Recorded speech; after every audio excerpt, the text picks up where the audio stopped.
Print Your Games, a podcast about what's new and awesome in 3D printing for gaming. I'm one of your hosts, Jefferson J. Thacker, also known as Perram, and I'm joined by Christen Perram, also known as Seventh Mastery. Oh, Kristen, this has been a fun week for gaming for me. I've Oh, gotten yeah? lots of cool board gaming in. We've been playing a lot of Massive Mystics. I got to play the Goonies game, Cool. um, this weird tile game where there's like four different types of tiles and like okay That's play or that's something. the Gooning game, or is that a second thing? That's a different third game. Third game, okay. Yeah. I mean, I've had lots of games too. Yeah. Most of mine have been online, unfortunately. But I did have one in-person game that was pretty fun. But I was busting out some cast stuff. Most of my stuff's been planning, though. I've got lots of planning to talk about. I also have planning because I have been needing to do a project. Mm-hmm. And you've so I have, for reasons that I can't go completely into. Mm-hmm. I am Ever the man of mystery. I am in desperate need to build a jungle-themed gaming table with dinosaurs. That's something we have in common this week. You also need to build a jungle-themed gaming set with dinosaurs? It's true. It's true. You know, I am a multi-spectrum nerd, right? Right. And this is like a trinity of nerddom this week, because this week we had Magic the Gathering release Lost Caverns of Ixalan. If you know me and know me talking about Lost Caverns of Ixalan, it is not announced by WotC, but it is Mystara. And I have confirmed this in many, many ways. It goes all the way back to the Warriors of the Eternal Sun Sega Dungeons and Dragons video game, for crying out loud, and the Hollow World box set. But if you want to go full tinfoil hat with me, we can do it. If not, just trust me, Ixalan is an alternate universe version of Mystara, probably. Because they've already said that 5e is its own alternate universe from old, like second edition, whatever. And so, yeah. Anyway, but Ixalan just came out, Lost Caverns, has a connection to D&D, and has dinosaurs. And they released a plane shift guide a couple of years back for running Dungeons and Dragons based in Ixalan. So the mesh of this Hollow World and Mystara and Ixalan thing makes me want to run a D&D game set in Ixalan / Mystara / whatever. So there's dinosaurs. That's what we're getting to. I like dinosaurs. The Oltecs, the ancestors of the Ixalan people, are also dino riders, and they have giant bats also. So there's giant bats and dinosaurs, and there's pirates and merfolk and all this stuff. And Stream Daddy thinks your haircut's awesome. Thank you. But yeah, so new Magic set, new D&D energy, and dinosaurs. So yeah, dinosaurs, big deal in Ixalan, and I need to find some, because they actually updated dinos to feathery dinosaurs in that setting. And so now I'm kind of like looking for STLs of feathery dinosaurs. You know, there's an alternative solution here. But put feathers on old dinosaurs? Yes! Just get feathers, like would you decorative artificial feathers, and just hot glue them onto dinosaur models. I would love to see some actual conversions done that way.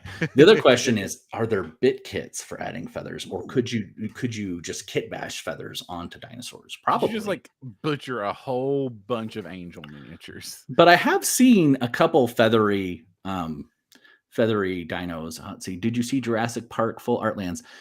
All the full art lands in that set look amazing. And I would rant about them forever, but this is a 3D printing podcast, so I'm not going to. But I would love to talk about them in a different setting, Stream Daddy. There's more Lizardmen's pivot. T-Rex person. He is happy. Let's see. Troy says bolt action tournament done. No dinos, but did have 3D printed vehicles. Yeah. And 3D printed trophies. Now that is something I'm really seeing a lot going around lately. Oh, interesting. That's fun. Yeah. So your dinos are for a mystery project. Yeah. Are they feathered varieties? No. Are they Mesoamerican aesthetic dinos? Yes.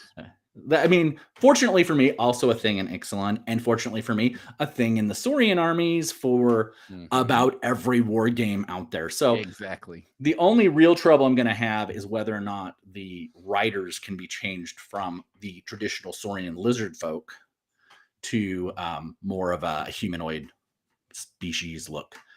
But maybe there's a few ways. Actually, Artisan Guild has a bunch of really cool dinos that have separate mounts Mm-hmm. that are perfect for that.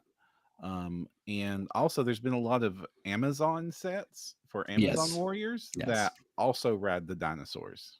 I might have to look into that. I think. I'm also looking for bonus points. Mhm. Humanoid merpeople. I think Titan Forge has a nice set for it. Right. But that's the other thing from Ixalan. They have a humanoid, so non-fishy tailed variety merpeople, so kind of Triton-y, but they have like also a Mesoamerican aesthetic. So Artisan Guild has a cool set, and they have giant eels giant eels. Ooh, that and a sounds fun. turtle they can ride. A big freaking turtle. How's the aesthetic? Very Warcrafty. Okay. Well, I mean, we could probably push it the right direction if I need to, especially with weapon kits from the other stuff that they've done. Mm-hmm. Maybe. But yes, that's where I'm at. Mm-hmm. And that's what I'm planning. But there's a lot to do there. Right. You also said table though, so I'm assuming you're going to be looking for terrain options. Also, I need terrain. I need jungly terrain with dinosaur influences. I need ruined jungle temples and villages. I need all that sort of cool stuff. And actually, what is vexing me most is trees. Don't have any cool trees that jungle foliage is what is vexing me the most. So I've been like scouring the internet for jungle plant wear. Cast and Play's got a bunch with They do. their cool set, and I might have to lean on that real heavy, but that's not going to be all resin prints. Was that from the exteriors set? Yeah. The terrain exterior set. That not the exteriors. It's the terrain. Their first terrain set. I'm trying to think of the jungle stuff they have in it. Because they had like a cool trees and cool caves, and then they had a cool jungle trees, and they look nice, but they're all resin prints. So like that's some money. Gotcha. To build a game table with that. Thankfully, I have options there. But that's really going to set my my Saturn going, and also but there's like cool. So there's like cool. I don't know why my volume is low again. I have my microphone maxed. Interesting. It definitely went up whatever you just did. So there's lots of really cool FDM based terrain that I can print too. Printable scenery's got like a bunch of nice stuff.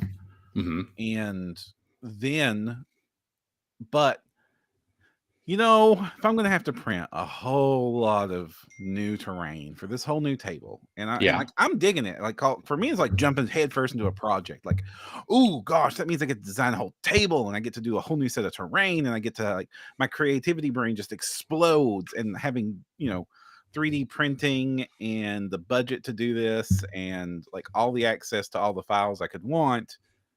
This is just like maker space playtime for me. Like this is Legos brought to the next level, right? And with the Magic Machine, but my Magic Machine for FDM is kind of slow. You're mentioning finally this. Used this as my justification. You did to go ahead and grab the Neptune 4 Pro with the clipper, and I can print literally 5 times faster. Nice. I haven't got it in yet, so I'll be giving that good old Neptune 3 its chance to get some stuff out for me and running the resin printer going. There was guesses of carbon and orange storm is I suspect what we were asking. I know that wouldn't help me because that thing's not going to be out for like ages. And Perram would have to. I would love an X1 carbon. That would be cool. Love an X1 carbon. But I think Perram would have to sleep in the orange storm. I have no place to put the orange storm. Like I'm lucky that I have. Just get rid of your bed and sleep on the print bed. It's fine. Oh. You look cute, all like snuggled up inside the orange storm. There's plenty of room in there. Jesse's videos where he's like planning where he's going to put his orange storm, and like he like put on the VR headset so he can augment reality, walk around his lab and place the 3D model of it in various places to see if it fits. Of course he did that. That's like cool, the cool videos. Six Guns and Sorcery says got Neptune 4 on Friday and loves it. Going with Orcus Lasser over Cura. You are not the first person to tell me that. Interesting. I have not messed with Orcus Lasser, so anybody with experience on Orcus Lasser, please drop us a line. Yeah. We would very much appreciate that. Yeah. So I'll be doing that and having fun with that. But that also means like being a little bit creative is definitely the name of the game. So like there's stuff I can 3D print, and we're a 3D printing podcast. So, hey, heading for the cast and play stuff, going to printable scenery. Lost Kingdoms did a lot of really cool lizard man terrain as one of their very, very first campaigns. So they've got some really cool temples. And of course, OPR has they did do a Saurian set of terrain, so I can pull some stuff from that. Cool. That's all resin prints too, though. So I had something else I was going to throw out for. It's an either or printing. I'm just trying to remember the name of the folks that do it. It's fantastic stuff, though. So let me see if I can. I'll look through my objects. So stall for 12 minutes. No, just kidding. Yeah, I mean, honestly, it's going to take you 12 minutes just to load my mini factory. Is it that bad lately? It's, dear. It's that's how it's been hammered lately. So I'm Stefano Orsi says if you want to have the speed benefit of the Neptune, use rapid PLA. I need trees and ruins, Roberto. Ruins are easy to find, trees not so much. Speaking of ruins, you can get some for free right now. I know this is kind of a jump ahead pseudo shout out, but it's not really. Townsmith is doing a ruins Kickstarter coming up, and it's pre-market launch. Has free ruin stuff you can download. 3 models. I'll check it out. Yeah, you should check that out. If you Google it, you can find their sign up really fast. We'll also probably have links, I think, in the show notes because I sent them to you. Maybe. Yes. We'll find them somewhere. But yes, ruins easier to find. I was gonna throw out. I don't know what your access to this is, but the Kazumi set of Dungeons Lasers also is vaguely in that wheelhouse. There's snakes on it and stuff, and it really matches well to my Warhammer. Sorry, I was gonna say Age of Fantasy, or sorry, fantasy, but it's Age of Sigmar. See, I'm mixing them all up. It's Age of Sigmar, Saurian stuff that I have some terrain of. Ooh, very nice. Yeah, I'm digging. I probably could get as much of that as I wanted. But as I said, ruins is not the hard part. I even got some really cool rocks and some really cool skeletons. I got this dragon skeleton that could totally fit the bill for a mysterious lizard dead thing that I have on the table. That's cool, which is really good. And I have all these really cool jungle huts or primitive huts that would work for that sort of thing. And I have that really awesome WizKids fortification wall set, if you remember, they made a little while back. Oh yeah, okay. And then finally, it's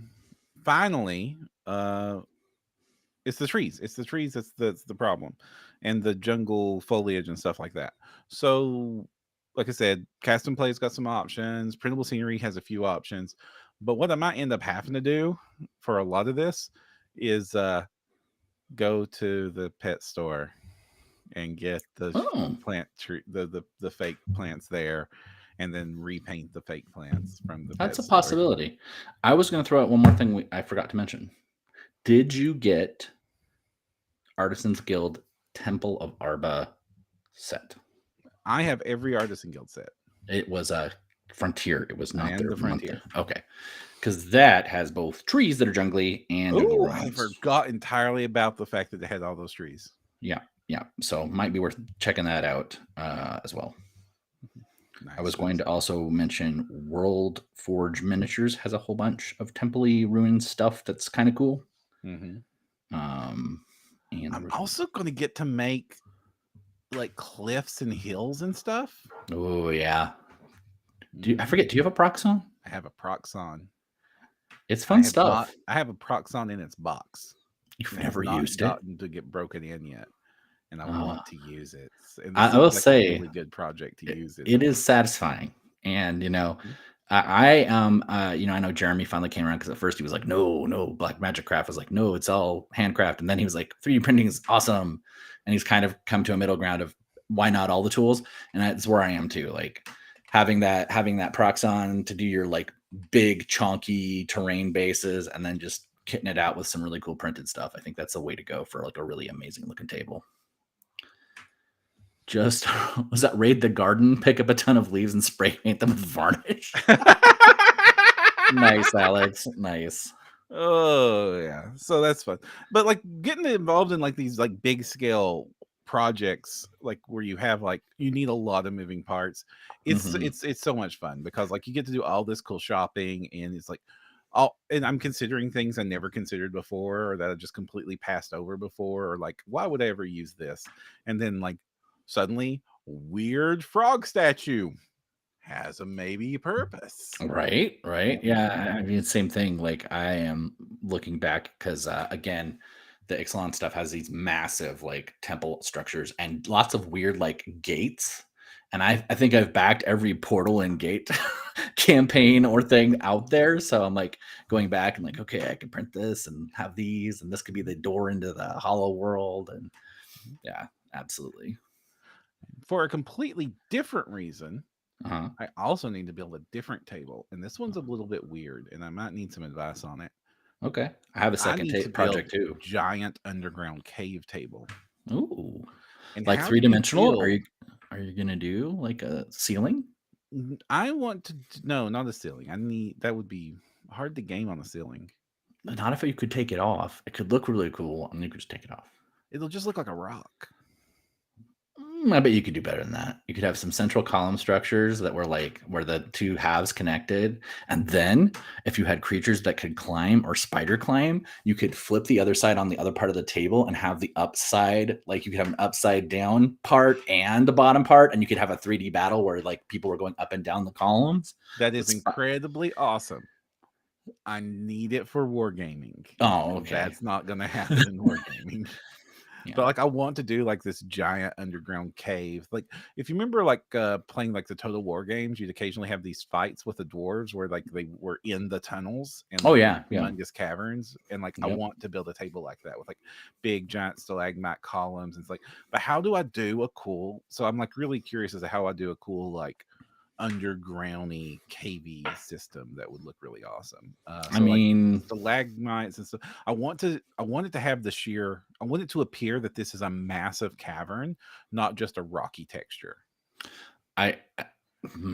You could use for the outer walls, do your foam craft, right?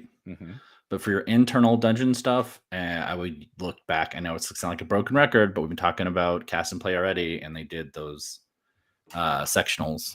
And their cave wall set's actually really good. I like it. And they also have a second thing that's like, I think it was technically an outside stuff, but it's still also very stone and cave looking. They're half walls. So if you want to do half wall dungeon stuff on the floor and then just have like a big backer, maybe. So I'm thinking like 6 foot by 4 foot. So walls might not be appropriate.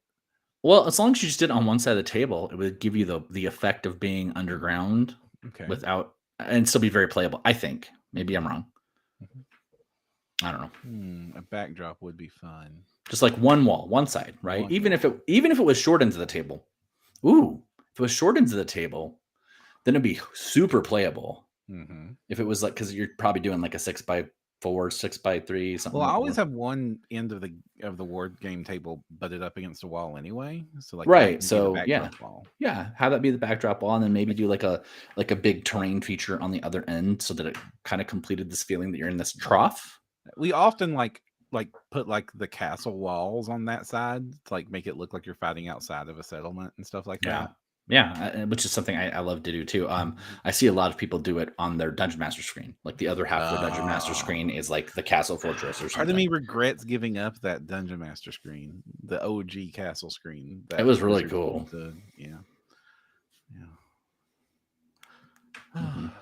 Well, moving on.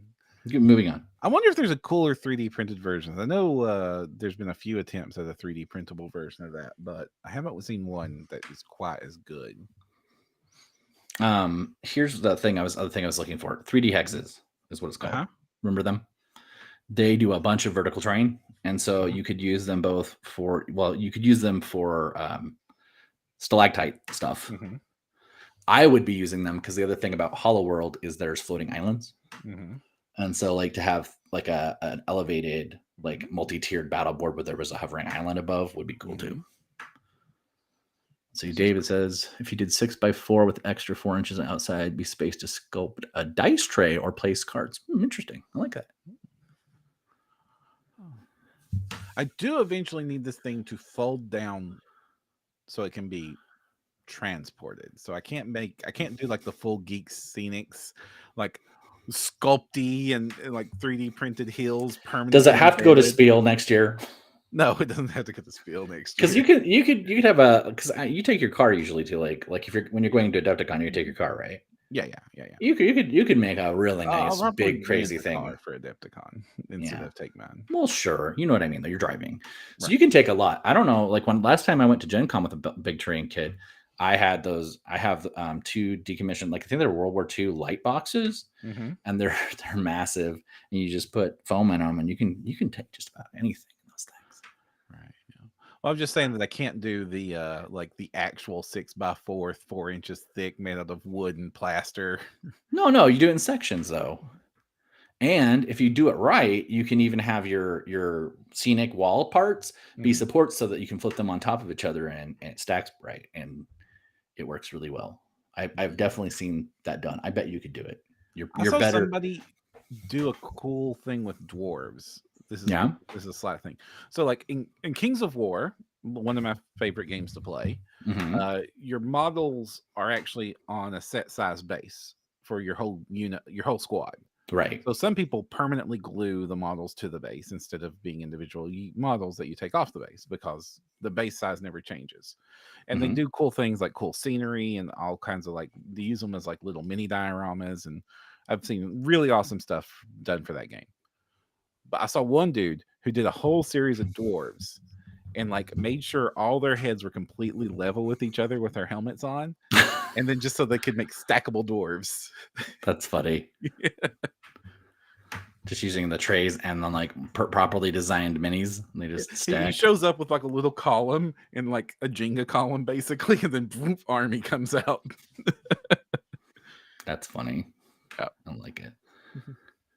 Troy says make the sidewalls removable in sections, ABC on long edge, DEF on the other edge. Oh, maybe. And if they're removable, you could also remove them during play if you're having problems getting the minis on the board. See, I think this is an engineering challenge. Could be fun. I'm also thinking about like doing the humongous columns, like the Proxon come in for those, so they would be very lightweight. Yeah. Instead of being solid plaster or PLA, something like a foot tall or something. Well, I think exactly what TBK is saying here. Use the 4-inch thick pink foam and just carve them up, and those are really light. I don't know. I think it's a good idea. Now I'm excited. I want to see you like go super extra with this. What can I do to incentivize you to go like really extra? I don't know that I want to go super extra because I have to also balance this with all the other projects and cool stuff I want to do. You're fine. You'll just not sleep anyway because you don't. And then I have to worry about where I store this thing, and that's a problem. That's the problem when you go super extra with a table for any of these games. Like I don't care if it's like a dungeon. My problem, even these things I made up forever ago. If you're listening to this is my like individually cut blocks on my Proxon wall segments that I've made. I've got a whole bunch of them. Storing those is like right at capacity. I want a bigger set. I want more options. I want to add to it. But like, these they're sealed and stuff very nicely with some varnish, and they're pretty durable. You can tap them on stuff. But I worry because they're starting to chip sometimes. And I don't want to get to the point where I have so many of them that they're damaging each other. And right now I have them in just these. I got like wood craft boxes that were on clearance at Michael's. And that is starting to damage them as well because they'll get caught in the slats and stuff. And I've got to get a better solution, I think, in mind. So how is your going extra prep going besides gluing feathers to dinosaurs? Well, that's one thing. I haven't even talked about the second big project. I don't think you even know about this at all. What's the second big project? So in my Saturday Dungeons and Dragons game, Mm-hmm. there is a abandoned Spelljammer port that is Okay. full of monsters. And This is a bad so thing. one of the party has a magical link to it and can teleport there. It was like the sort of thing like that he was sold on, like this is a fixer-upper, but you can have this entire magical floating island in space. as long as you're willing to deal with the problems, which is full of monsters. So I am now going to, because I like to multitask, make a hive army that I've already started some stuff for, but make it the alien monsters that are infesting the Spelljammer thing. But I'm also hoping to build the ruined Spelljammer city, which means possibly building some Spelljammers, which I would like to do anyway. Mm-hmm. And it also means building a ruined space island set. And that I have no idea where to start. I mean, it is technically a ruined city, but like I definitely want the elements of that kind of cosmic, wild space, border astral, whatever you want to call it these days. It's got new names. But like crazy space fantasy vibe for the terrain. And that I'm going to have to shop around for, I think. Yeah, thankfully Baldur's Gate 3, I keep bringing it up, but it did sort of popularize like a lot of nautiloids got made. So yes, you get some of those. And Arcane Miniatures is going to come to your rescue with a lot of really cool looking ships. Yes. Yeah, in fact, I actually already have printed their Mind Flayers because they were some of the better. They have a huge variety. They call them Kuthari, I think. But they have a huge variety of Mind Flayery minis, like almost all the normal classes you would expect. Like, because I like class monsters, and I know 5e doesn't do that so much, but I homebrew everything anyway, so who cares? But it's got a really good variety of that, and they also have those amazing ships. Amazing ships. And this is also going to be where I extol the virtues of the blessings that 3D printing have given us, because 5-10 years ago you told me you wanted to do this, and my suggestions to you would be, well, you get yourself a Proxon and you learn to craft all this stuff yourself. Or there's like this 2 companies out of Poland that just like make these weird pewter half toxic cancerous material made products that you can import at extremely steep prices to get you a little bit of what you could want, as opposed to here's the 4 different manufacturers doing your particular weird fantasy niche. Yeah, for sure. And now it's like, what giant Spelljammer nautiloid do I make? Yeah. And one of the things I think would be a fun challenge for me particularly would be, with my mediocre FDM skill set, to print a big Spelljammer and then to craft one at the same time, and see if in the time my current FDM setup could print the Spelljammer, could I make one out of foam that I was just as happy with? That's like, I need that answer for my own well-being anyway. So maybe this is the time to do that.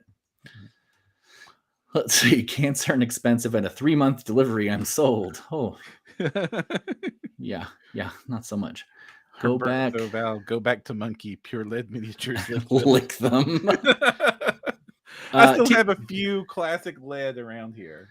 TPK has completely called me out here. A huge project that only increases the players that your chances that your players will go elsewhere. 100%. I'm going to get all these dinos printed off, and I'm going to have like my huge, Mesoamerican merfolk army and all these aliens for my Spelljammer thing, and then they're going to be like, let's go play an Egyptian game instead. That's what will happen.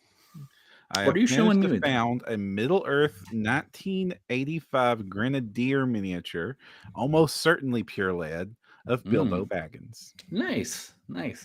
I have some lead minis in a box right up on that shelf. I can see them here, that are so old and beat up that, other than the giant spider, you can literally not tell what the classes are anymore. They've been hammered and beaten. The lead's so soft and so deadly. They just have like these kind of gray lumps. Does it taste like lead? My My fingers smell like lead after I handle mine. I don't know. Perram, did you lick yours? I mean, maybe. Maybe. This explains some things. Anyway.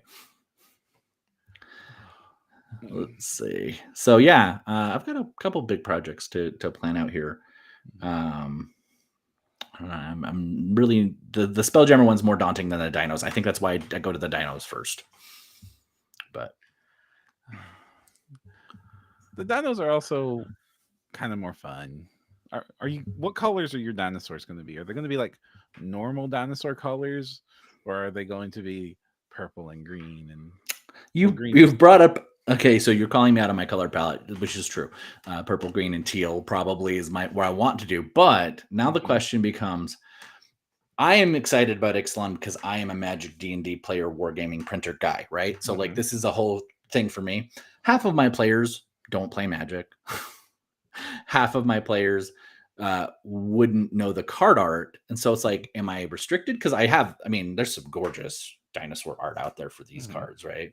But at the same time, like, since they're feathered, I could actually go like really wild. They could be like, toucans and birds of paradise and canaries. Did you say? Yeah, I got the perfect option for you, my dude. Okay. 3D print a little arch stand with a slot in the top. Then take your cards and cut out so that you can fit the arch into the little now 3D printed pawn. And then you have miniatures that are card accurate. I will only play pawns at cons. Otherwise, it's minis. Damn it. But you 3D printed the thing that holds the pawns. It's close, though. You're almost winning me over here. James says it's Magic World Dinos can be any color you want. I mean, there's a pretty broad palette on the ones they used for sure.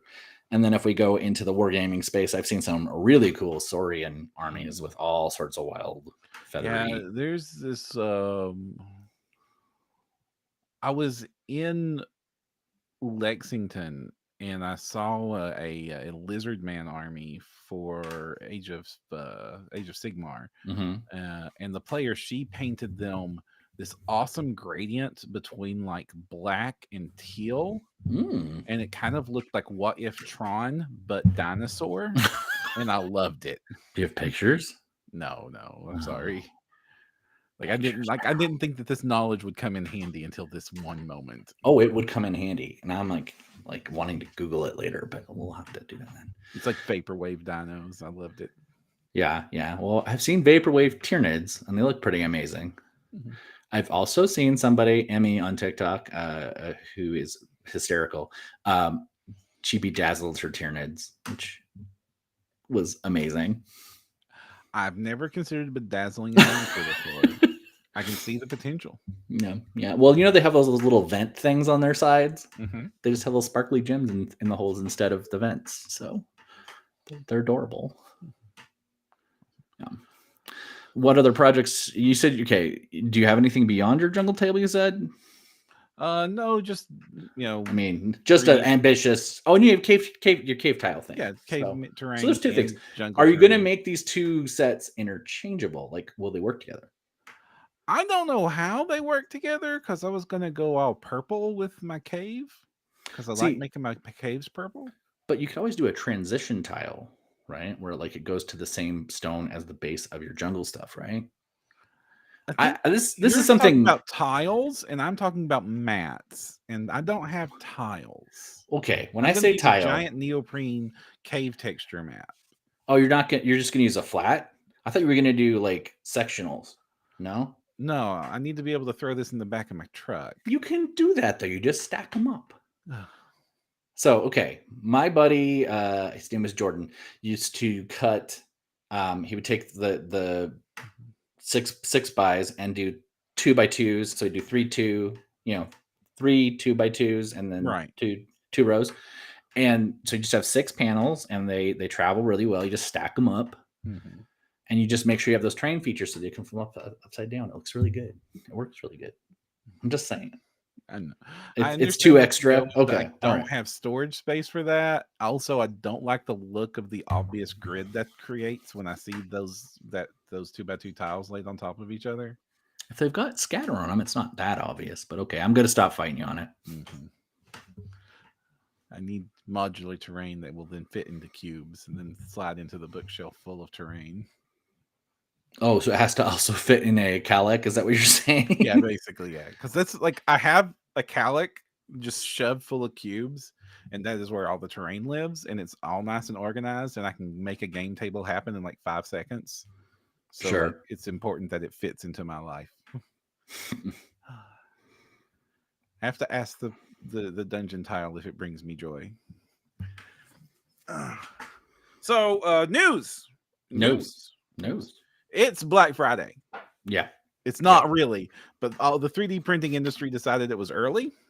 Yeah, we were talking about this. It's basically the whole month at this point. Yeah. So obviously we talked last week, like all the printer manufacturers were having their cool freaking giant sales. Well, now the STL providers have had their sales, and boy, are they stupid good. You know, I was really bummed out because like I noticed the Arc Villain sale like right at the end of when it was at 70%. There's still 50% off sale, so if you still need to pick up Arc Villain stuff, there's some out there that's still decent price, but the 70% off I think is over. Yeah, which made me sad. So right now, almost everybody's got a 50% off sale on My Mini Factory if you want digital files. Yeah. If you go and watch Squidmar's newest video, where he is painting a Hero Quest set, Witch Song Miniatures has a 90% coupon. Ooh, and Witch Song's already kind of super cheap anyway, so like, yeah. So if you want to pay literal pennies for your files, that's a way to do it. Yeah. Over on Only Games, let's say you want somebody else to 3D print your stuff for you. They're running a 25% off sale off the entire freaking website. Okay. So that's great.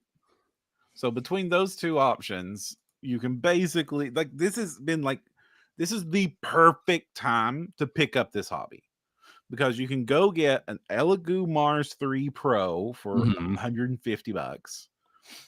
Discount resin for days at like $15 a kilogram for Anycubic ABS like. Then go over to My Mini Factory and get any of the friggin' files you could possibly want. Yeah. And like you're under $200 and you're in this hobby like hardcore with all the minis you could ever need. Yeah, I'm pretty good. David asked specifically about Witch Song. Witch Song does just a really cheap mini every month. They're kind of bespoke. They're really highly detailed. The only complaint I have about them, because they're amazing. They're really good. You should go check them out. But they do have like really weird basing stuff happening, like where you can't do too much with your base customization. They're completely scenic based. Yeah, absolutely. Yeah. Which was my complaint about Arc Villain, but they recently fixed it, kind of. They're better anyway. Sorry for that derail, but yeah, you could definitely get in $200. Pick up your printer, pick up some cheap resin, and at least a couple sets of really good minis, right? Like for nothing, for sure. So hey, wonderful sales. So great time to get in the market. Yes, I need to grab some resin before it's too late, because I need to decide what I'm moving on. Because I really like the Sunlu. I've really learned its quirks and everything, but now the idea of getting some off their new resin that looks impressive. Yeah. Toughness. I mean, even the standard stuff that I got, the $16 one that was I think I got 2 cases of, was really quite strong, surprisingly. I've been very happy with it. The only time I've had problems is occasionally when I get to a dregs of a bottle, I'll try to top it off with something else, and it does not play well when I do when I do the mystery slushy or soupy, whatever. It is not. This is the reason I don't want to do mystery slushy, because first, even if you did mystery slushy and everything wanted to play nice with each other, you're talking about a mix of various resins at various age points in their life. Usually on the older side. Yeah, usually. Yeah, that's true. Shaken together, and even if you mixed it perfectly, you basically have to run test calibrations on every bottle of mystery goop And if you Nah, you added just more throw a mystery little goop, you would translucent have to do it Anycubic in again. it, and it's fine. It's Huh? fine. The translucent Anycubic's really resilient, and so I just throw that in there. It's like bargain basement tenacious, basically. It'll give you weird colors, but it works well. Oh, I love your thriftiness when it comes to this hobby. David says, I'm not getting the cheapest resin. Who am I and what have I done with the real Christen? It's true. It's true. Although we're at this point, at least during the window of Black Friday opportunity, talking a couple dollars difference. Mm-hmm. And so I don't know that any cubic was $15 a bottle, looking pretty good. Yeah, looking pretty good. Honestly, I think what Sunloom has done in this industry has driven the cost of resin way down. Yeah, across for sure. the board. We're seeing resin and filament just like not even sale prices, just be stupid good. Like I picked up $16 bottles of Elegoo lately, so it's been like it's nothing to get cheap resin anymore. Yeah. Like what used to be $40 bottles of ABS like is now like $16-$20 on the regular. Yeah. Alberto and asks us about Soraya, and I have had very good experience with Soraya. Their fleshy color and almost all their translucents have done very well. And Sea Catlet says they use it exclusively. Soraya ABS and me have a sorted history where I probably need to add more tenacious than I've been adding to it. Their ABS like is kind of like everybody else's normal lately. Interesting. Or for me.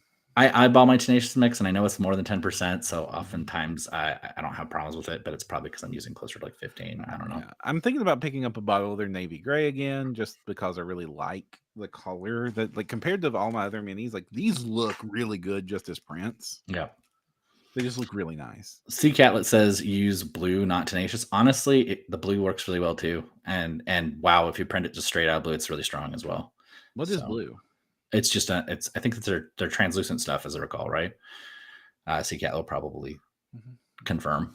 Yeah. And Sunloom has introduced their new resin toughness, which is not a tenacious. It is it's meant to be printed with. Yeah, but it's like basically it's a pre-blended resin. So it's like it's being compared to an ABS an ABS toughness mix, or not ABS toughness. It's I'm tongue tying. It's tenacious. It's being compared as a pre-mixed ABS plus tenacious, and I've seen some impressive stuff on the reviews of it. It might be a good miniature resin. Okay, I'm trying to parse here. Herberto says super cheap resin called Jomghi. It calls itself 10K resin because it's 10 out of 10. I'm not even sure what that means.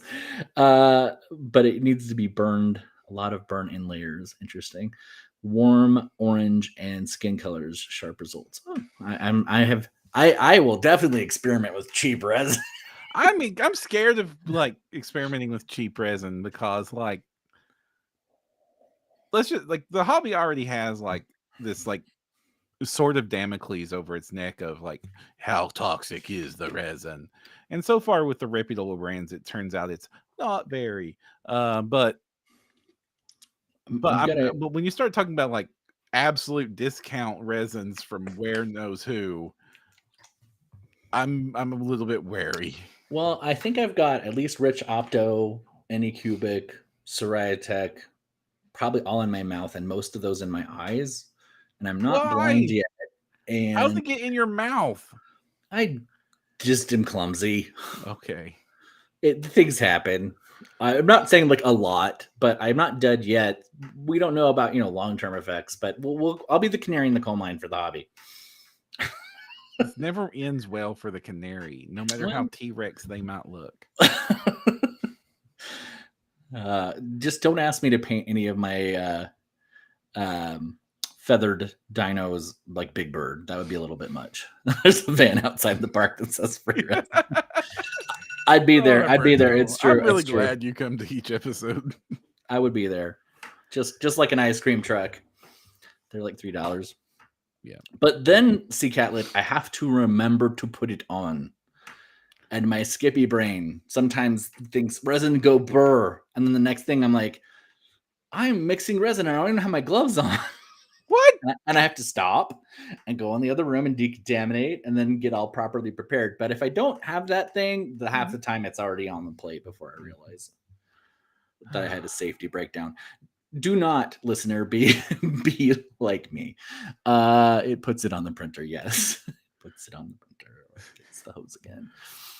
All right.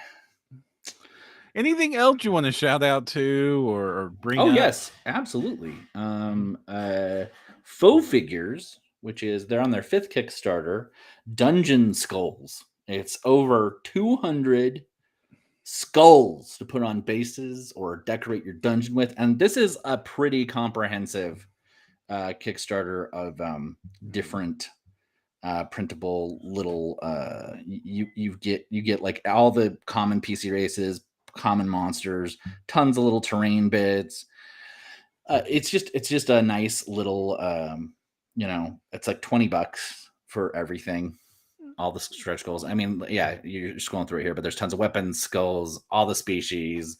You got orc skulls, you got your there's catfolk skulls, there's like so much stuff in this thing. Huge value, super cheap. And it looks like they're detailed enough you could probably scale them up if you wanted to do like a big dragon skull or whatever, or a giant skull. They have beards on the dwarf skulls. Well, I mean, it petrifies. That's some pretty formidable hair there, right? At least they didn't do like the meme lately of like the little tentacle bones that would be the dwarf beards. Tentacle bones? I thought those were for Jernai. No. Yeah, you got bird folk and dragons. It's just like it's pretty comprehensive, and I thought that one was pretty sweet. We already mentioned the free files from Townsmith. I think you were going to mention Mantic? Okay, so this is a cool thing. You know how we've talked in the past that like, hey, 3D printing allows you to do things that just traditional manufacturing just can't quite do. Right. And we got a first real world example of this. So Mantic Vault, which we brought up in the past, like Mantic has started an STL subscription, and they're a little bit like just barely dipping their foot into the pool to test the temperature mode right now, and they've kind of stayed in that mode for a while. So like a lot of it's just like support material for physical product and product that doesn't get stocked very well. But they're doing the thing that I've asked all these people to do forever, which is they're releasing their backlog files, right? Yeah, no. Well, I mean, they're releasing the original designs, though. Some of them, yes. Right. But one of the things they have done lately that's been interesting is they released their Snake Riders, which so this is for their mummy undead Tomb Kings analog faction. So you've got like mummy skeletons with lances riding on top of big giant and bony snakes. And they released the STL files, which is the original STL files for the art for these monsters. Right. But the thing is like when I notice these, I'm familiar with Mantic's line of miniatures because, like I said, I'm a fan of Kings of War. So I've seen the official minis many, many times. And I looked at these and I'm like, they look so much more awesome than the miniatures did. Why do they look like that? And so then I went and pulled up the original miniatures, and you can see it's night and day difference between the two models. They're missing all the bony ribcage teethy bits. There's so much detail with the heads had to be like redone. Like what had to be done to these models, the art for these models to make them injection mold friendly involved like removing the cool inside out mouth rib cages, simplifying the tails, simplifying the heads, overall just like shrinking them down a bit until you finally got like the actual model. When they're all like bandaged up instead of being all bony. Yeah, they hid all the rib cages by wrapping it in cloth, and I'm sure this is a lot easier to injection mold. Like you can't like the one with his mouth open. You can't in the original art that is a hole like that you can see through the bottom jawbone, and then boom, it's a solid piece in the oh yeah, I didn't even catch that. Like where is that happening? The jawbone that has the fleshy base still kind of weird. Yeah, and you can see like where they came from. Like you can definitely see like the final production was based off the original art. Well, and the other ones have their mouths closed completely, right? Right. Which they do not in the other None of the sculpts. originals have their mouths closed. Interesting. I didn't catch that the first time you And showed their me this tails are image. up in the air instead of down on the base. Like they did a lot to change between productions. So now we have like a solid example of one case of what had to happen to make a digital model printable, and what 3D printing makes easy that would be very difficult to produce in a physical space. Like, and as Herberto says, they could have done that. They could have made that original model, but that would have meant like this model would have been like a dozen pieces with lots of cuts and lots more engineering and bigger sprues, as opposed to, I'm assuming, I think these are resin cast pieces specifically for this model. Like I think the skeletons on top are plastic, but the snakes themselves are resin pieces in the kit, the physical kit that got released to market. Yep. And for that, you basically have a silicone mold that you pour resin down into, and something that would make that process easier. And little thin bony bits do not cast well in a cup mold. True. I have another one to throw out real quick. Okay, what's that? Arcane Miniatures. We talked about them with the Kuthari and their big I Spelljammers. love Arcane. They do cool stuff. They have launched a second tribe, and this one is called Big Bad Evil Guy (BBEG).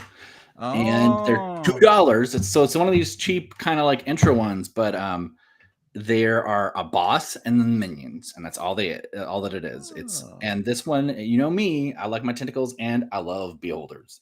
And this one is a not beholder, but beholder. It's $2, really cool animated beholder, and he's got little eyeball minion guys.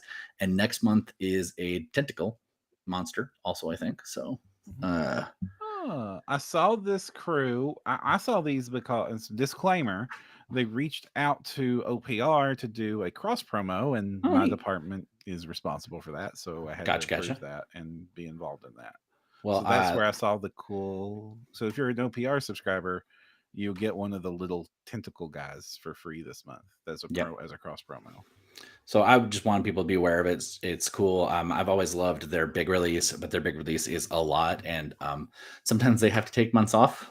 They've had a little bit of release fatigue, I think, with that, and so this is something that I think they're doing on the side, and I think it's a really cool option. And not to mention, that's tentacle monsters and beholders and stuff. So I'm all here for this. It's a very happy beholder too. It is a very happy beholder. You could totally use him. Again, back to Spelljammer. I don't know if you know, Rock of Brawl has an infamous bartender that's a beholder, and this would be a very suitable mini for it. Though I think there's actually an even more accurate one because there is a bartender beholder, but this is a good option for that too. I just love. In the old lore, they've changed this, but in the old lore of beholders for D&D, every once in a while, a beholder would reach like a perfect chemical balance and not become like, it would stop being evil and crazy, and it would become like enlightened. Mm-hmm. And this was like this opportunity to insert the random like cool happy beholder. Yes, shiny happy beholders holding hands. But they don't have hands. But the funny thing about that is, of course, as soon as one of them like achieves this state, the other beholders can sense it and try to destroy it. So it ends up becoming this weird like escort situation where the PCs might have to protect the one like chemically stable beholder and protect it from all the crazy ones. It's kind of like mental health stuff in our society. Anyway, it's neat. And a fun little bit. And this guy would be a perfect enlightened beholder, I think. Or you could just make him like a really happy to kill your party normal beholder, I guess. Herberto has a question. Have you guys seen the banners on Ilmamath about the many $1 tribes? I get a bunch of them right next to each other with phrases like $1 seriously. Yep. So many variations, it starts to look like I can't believe it's not butter. It's true, and I'll be honest, it worked on me. I am subscribed to like 5 of them right now. It's an interesting model. Like obviously Witchstone, one gold piece I think was the first to start it. Witchstone was one of the early ones too. Yeah, Witchstone kind of I think is the one that, because they got super big on tribes. I think they're the biggest tribe. Mm-hmm. I don't know how it's financially stable, Sure. considering like all the cost involved in doing this and the advertising budget that which song seems to have. Sure. I don't know how these things make money, but it's a cool place to get some cool minis on the cheap as a customer. Right. Well, and I think, this is kind of one of the reasons why I was bringing up the BBEG one. Not just the dollar tier, but there's like some $2 and $3 and $4 ones that are impressive. Like Claudio Cassini, I think it's $4. I want to say Miniatures Blueprints really cheap too, and these often have like 4 or 5 minis in them. Right. And so I think that's. And I've been a fan of the $5 handful of like really neat miniatures, and not trying to do the fire hose effect, like that. We basically in it seems like there's like 2 races in the industry. Like there's the super cheap 1 or 2 or a handful of miniature crew. Yep. That seems to be where a lot of what I would have called the boutique miniature crew are going to. Yep. And then there is the $10-15 how many hundreds of miniatures can you get for $10 or $15 crew. And I'm not sure either of those extremes are long-term sustainable or would make a healthy industry, but yeah. But here we are. Yeah. But right now, if you want a lot of minis for cheap, boy, is it a great time to be in this hobby. Sure. And I will also say, if you're having FOMO and you need to like make a call right now during your Black Friday sale, there will be a holiday sale, and it'll be very similar. You're not saving any money if you're spending money you didn't want to spend. Right. But you will have an opportunity to pick those up. And if it's somebody you really like, joining their tribe or Patreon might give you a member-only exclusive sale that's better later. So if you don't need it like today, for instance, if you're in the planning phases like me and you want your feathery dinos for your Ixalan game coming up, this might be the time to look at somebody who has those in their backlist and see what their current offering is. And if you need the current offering or want the current offering for planning, like, I don't know, for instance, Labyrinth Minis is doing Conquistador Vampires, which also works for Ixalan right now. So to pick that up and then get an access to a sale discount in the past later would also be a good strategy if you're trying to be super thrifty like me and, willing to risk your health for cheap resin. Don't be like me, kids. Yeah. I'm just leap back to it. For any of these sales, you're not saving anything. You're still spending money.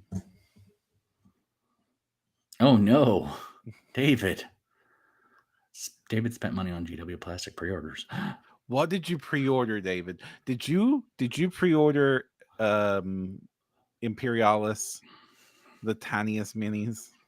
Honestly, I could forgive anybody for buying the current Tyranids because they're really cool. They really are nice. And also, picking up Tyranids on eBay right now is super cheap because like they're in the starter kits right now, and lots of people want to get the starter kits for the Space Marines, which means that Tyranids end up on eBay. Whatever starter kit Xenos faction exists for $40K is always super cheap to get into. He did buy the itty bitty Marines, apparently. Yeah, I can understand wanting to get into Small Skull. Like that looks kind of impressive. I did like Legions Imperialis. That was a good pitch. Evidently it's a $200 box USD. Yikes. Yeah, which That's is like a printer in resin now. And they're bragging that it's like it's hundreds of miniatures, and I'm like, that don't work at that scale, my friends. Yeah, that's not the flex you think it is. Any parting shot? Nah, I'm good. It's a fun. I'm having fun with the hobby again, like real hardcore. Like I'm not traveling around the world busy trying to rush deadlines, so I'm having fun. Getting to go to amazing destinations and eat all this cool food. It's terrible. I'm exhausted. 18 hours on a plane sucks. That's true. I will grant you that. Yeah. But now I'm looking at like really cool, fun things to do. Like there's all these otherworldly conventions that like suddenly I have legitimate reasons to want to go to. Like strongly eyeing UK Game Expo because that looks like it'll be a lot of fun. And definitely I'm going to be at Adepticon, so that's going to be fun. Very cool. Mm-hmm. David Wickham, KFC is cool food. You make fun of me, sir. You make fun of me. I needed a little bit of comfort after that much flying. And a little taste of home being the first thing I see in Germany was just too ironic for me to pass it up. The poetic justice of the situation was irresistible. That's funny. All right. I think we're out of time. Yep. All right, everybody. If you want to find more, you can find us at printyourgames.com or on all the socials. If you want to help us out, the best thing you can do is give us a review on iTunes or Spotify. Or if you're watching us on YouTube, like, comment, and subscribe. Let people know that you enjoyed what you saw here. I'm Jefferson J. Thacker, also known as Perram. I'm Christen Perram, also known as 7th Mastery, and don't forget to use your screen.